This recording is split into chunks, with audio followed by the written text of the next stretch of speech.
जय श्रीमन नारायण। एकादशी अर्थात अपने 11 इंद्रियों से भगवान का चिंतन करना, हरि नाम स्मरण करना। अति उत्तम तिथि जिस दिन भगवान का एक बार नाम लेने से 1000 गुना फल प्राप्त होना। तो सोचिए, अगर इस दिन हम भगवान का 1000 बार नाम लेंगे तो हमें क्या पुण्य प्राप्त होगा। आज मैं आप सभी को मार्गशीर्ष शुक्ल पक्ष की एकादशी का महात्मा आप सभी को बताऊंगा। एक बार युधिष्ठिर ने भगवान कृष्ण से कहा, भगवान आपने हमें मार्गशीर्ष कृष्ण पक्ष उत्पन्ना एकादशी का महत्व बताया, हमने उसे विस्तार पूर्वक भी सुना। अब मैं आपसे मार्गशीर्ष शुक्ल पक्ष की एकादशी का महत्व सुनना चाहता हूँ। इसका क्या पुण्य है, इसकी क्या विधि है, इसमें किनकी पूजा होती है, किस तरह इस एकादशी व्रत को करना चाहिए, ये सभी मैं आपसे सुनना चाहूँगा।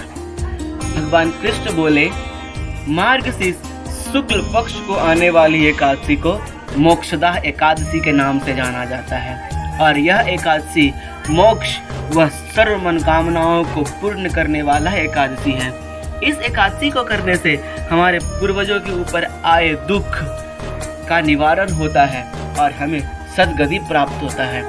हमारे पूर्वजों का आशीर्वाद हमें मिलता है।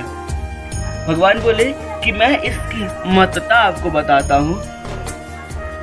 प्राचीन समय की बात है, गोकुल नामक नगर में वैशानक नामक राजन राज्य करता था। उसके राज्य में कोई भी दुखी नहीं थे, वो अपने प्रजा को पुत्रवत पालन करता था। उसके राज्य में चारों वेदों को जानने वाले अनेक विद्वान ब्राह्मण रहा करते थे। एक बार राजन रात्रि में स्वप्न देखा कि उसके पिता नरक में दुख भोग रहे हैं। उसे बड़ा आश्चर्य हुआ। प्रातः काल उसने अपने सभा में सभी ब्राह्मणों को बुलाया और अपने स्वप्न की बात बताई। उन्होंने कहा, हे ब्राह्मण, मैंने कल रात्रि में स्वप्न देखा कि मेरे पिता नरक में दुख भोग रहे हैं। मैं उनका उद्धार किस प्रकार करूं? ये राज, हाथी, घोड़े, रथ, धन, यश सब व्यर्थ है अगर मेरे पिता सुखी नहीं हैं।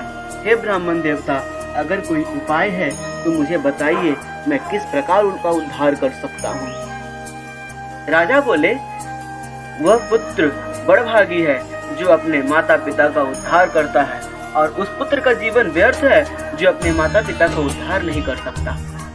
एक उत्तम पुत्र जो अपने माता पिता का, अपने पूर्वजों का उद्धार करता है, वह 1000 मूर्ख पुत्रों से अच्छा है। जैसे एक चंद्रमा पूरे जगत को प्रकाशमान करता है, ना कि 1000 तारे।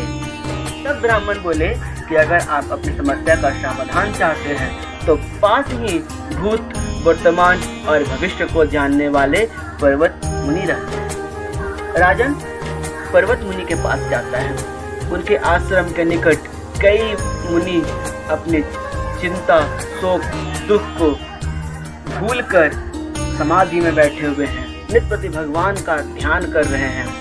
राजन पर्वत मुनि के पास जाकर दंडवत प्रणाम करता है और मुनि से अपना समस्या बताता है कि मुनि, मैंने रात्रि में स्वप्न देखा कि मेरे पिता नरक में घूम रहे हैं, मैं उनका उद्धार चाहता हूँ, आप कृपा कर कोई उपाय है तो मुझे बताइए।